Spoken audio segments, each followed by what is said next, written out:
새해 들어서도 종교시설 관련 코로나19 확진자 발생이 이어지고 있습니다. 대다수 교회가 방역 지침에 따라 비대면 예배를 드리고 있지만 일부 교회와 선교단체에서 방역 지침을 어겨 집단 확진자가 발생하고 있습니다. 낙태법 개정이 헌법재판소가 명시한 기한을 넘겨 효력을 상실하면서 여성들과 의료계의 혼란이 우려되고 있습니다. 국회의 중대재해기업처벌법 처리가 임박한 가운데 한국기독교장로회 등 교단과 시민단체들이 법 제정을 촉구하고 나섰습니다.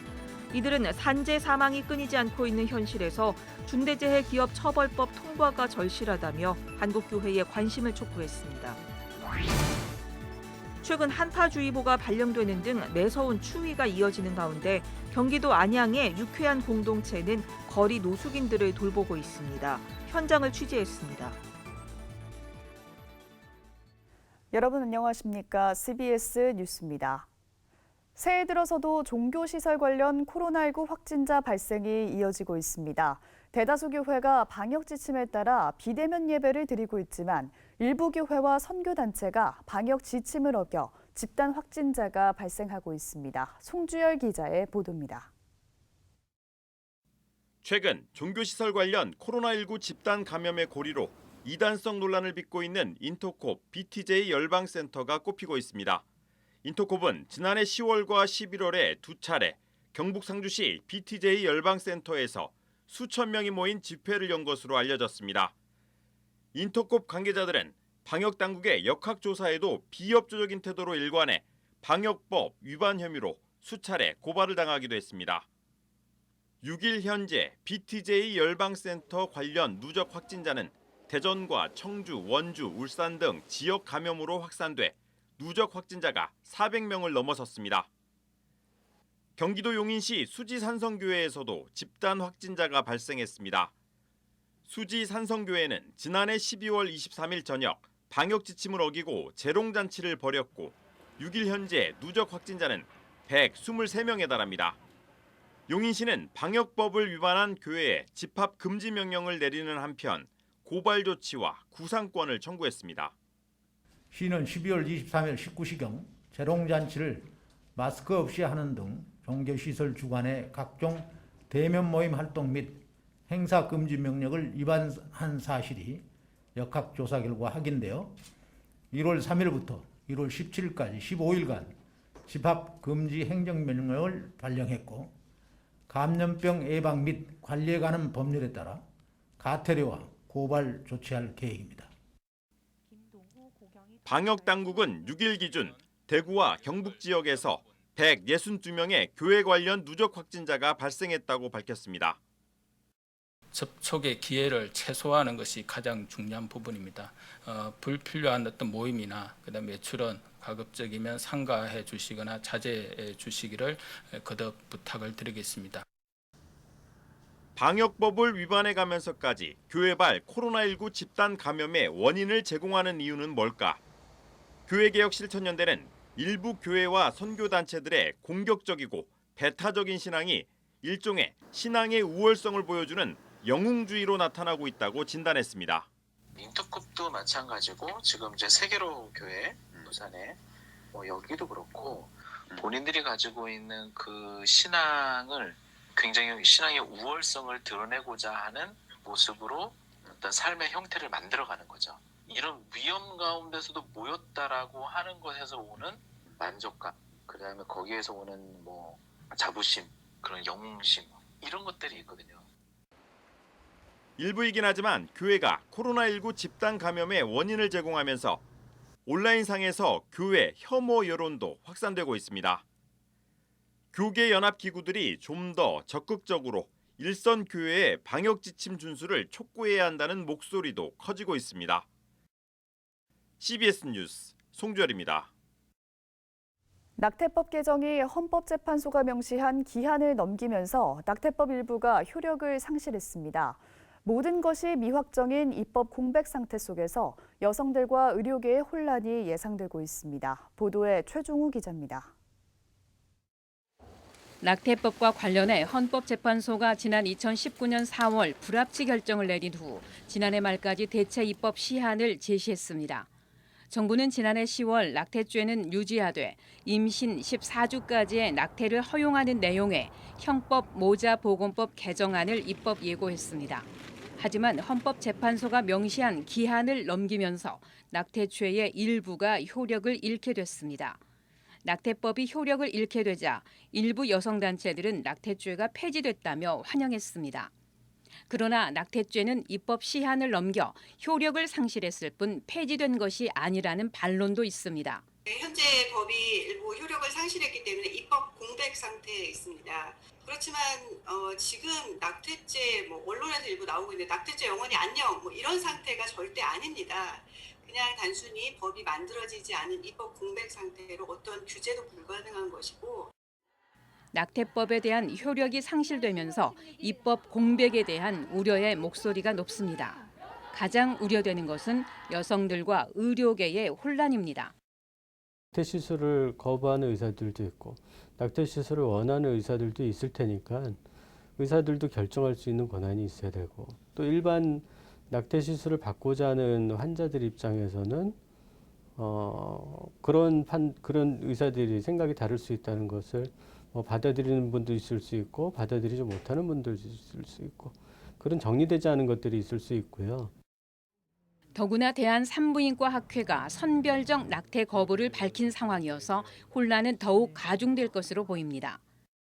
우리는 22주 이후에도 잘 자라고 있는 태아의 생명을 빼앗는 행위에 대해서 단호하게 반대하며 이 선별적 낙태 거부 운동을 시작하려고 합니다.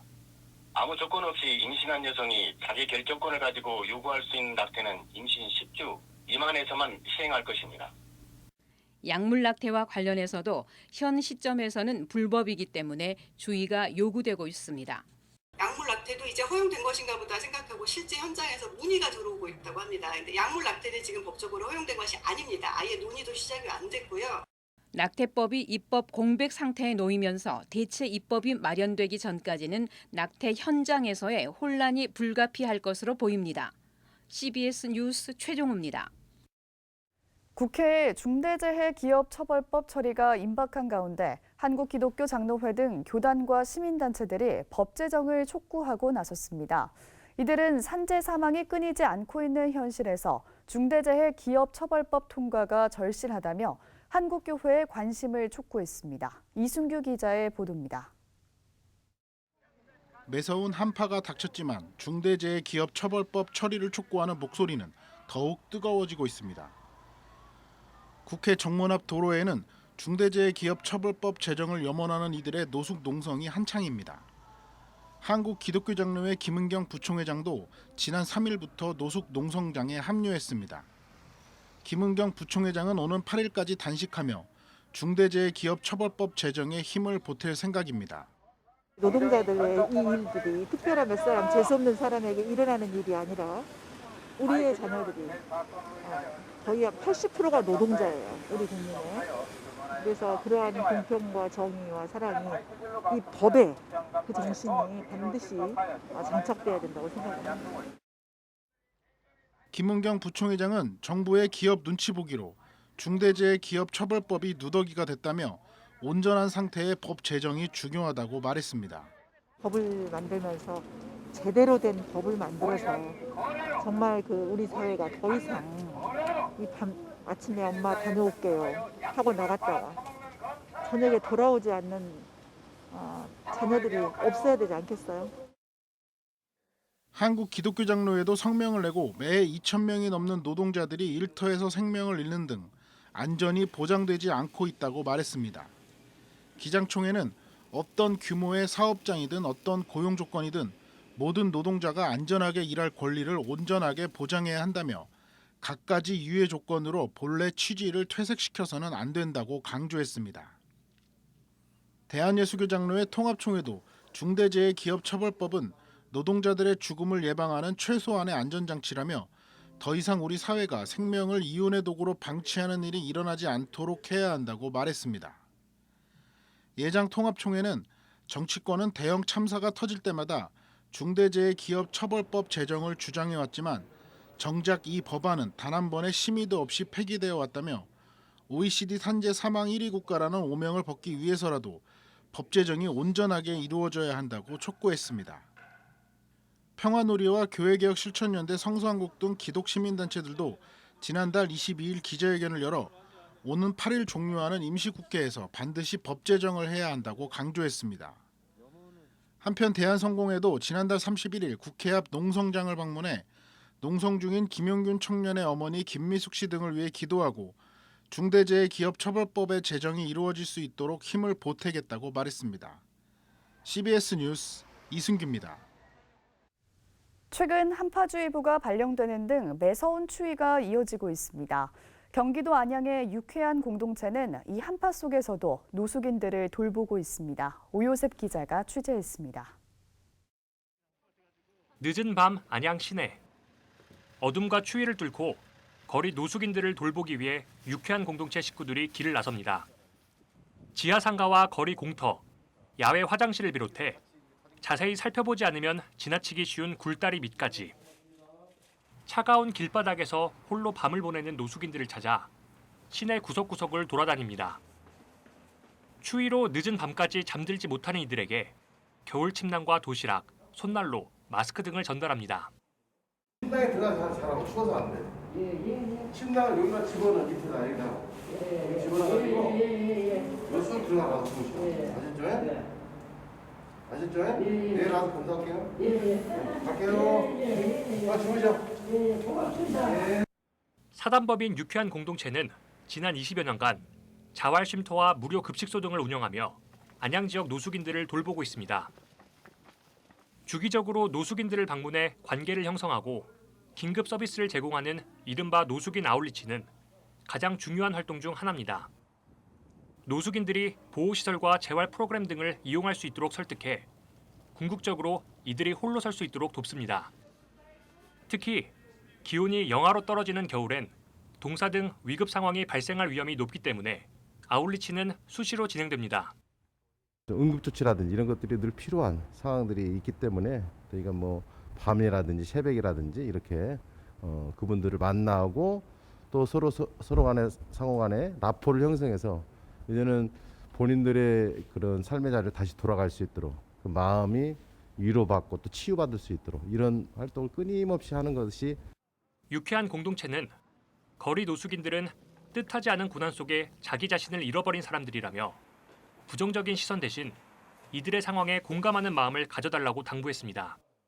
거부하기도 하고 아예 무시하기도 하고 뭐 그러다가 이제 그러니까 여러 차례 계속 반복적으로 포기하지 않고 이제 찾아뵙고 서로 이제 마음이 통하게 되는 거죠.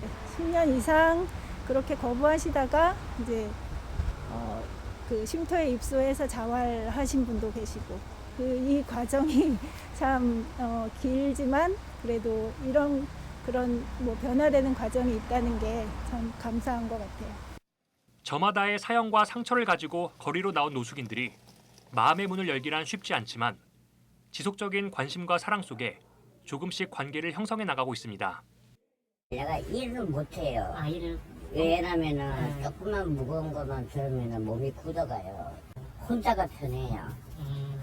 그냥 다른 사람들하고 어울리는 거 싫고 아우 추운데 그래도 따뜻하게 주무셨어요. 그 말 한마디면요 나는요 영상 30도예요. 코로나19와 기록적인 한파 속에 거리에서 추운 겨울을 보내는 이들을 향한 따뜻한 관심과 사랑이 그 어느 때보다 필요한 상황입니다. CBS 뉴스 오요셉입니다.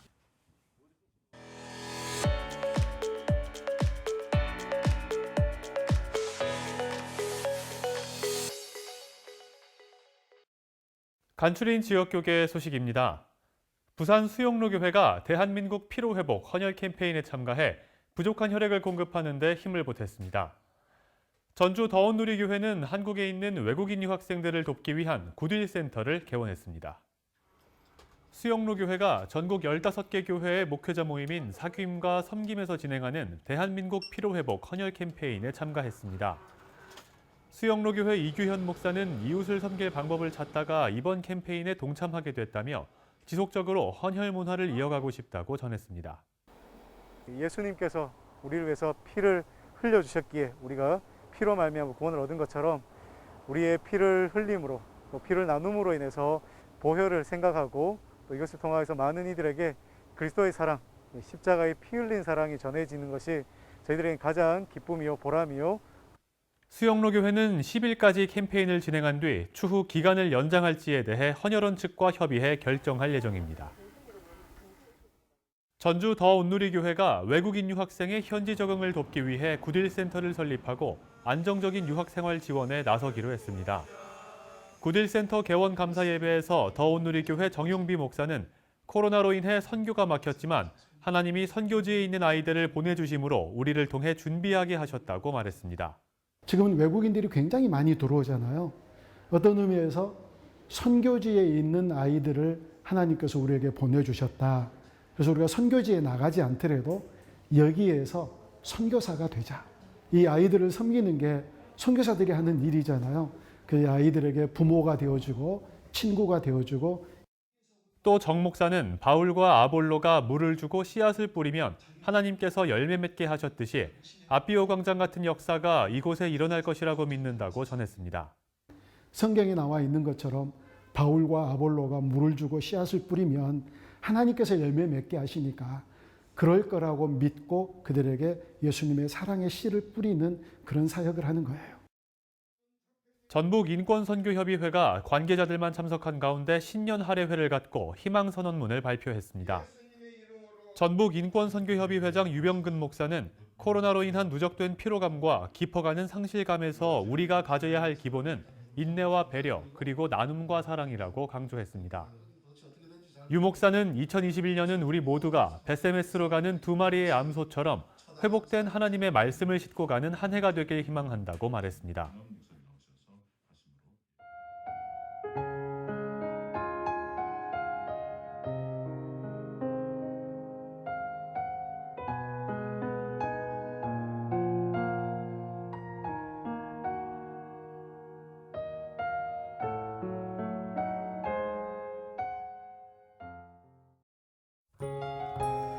내일은 낮 최고 기온이 영하에 머무는 등 오늘보다 더 추운 날씨가 될 것으로 전망되는 가운데 전국 대부분 지역에 눈이 많이 내리겠습니다. 내일 아침 최저 기온은 영하 20도에서 5도, 낮 최고 기온은 영하 12도에서 3도로 예상됩니다. 이상으로 뉴스를 마칩니다. 함께해 주신 여러분 고맙습니다.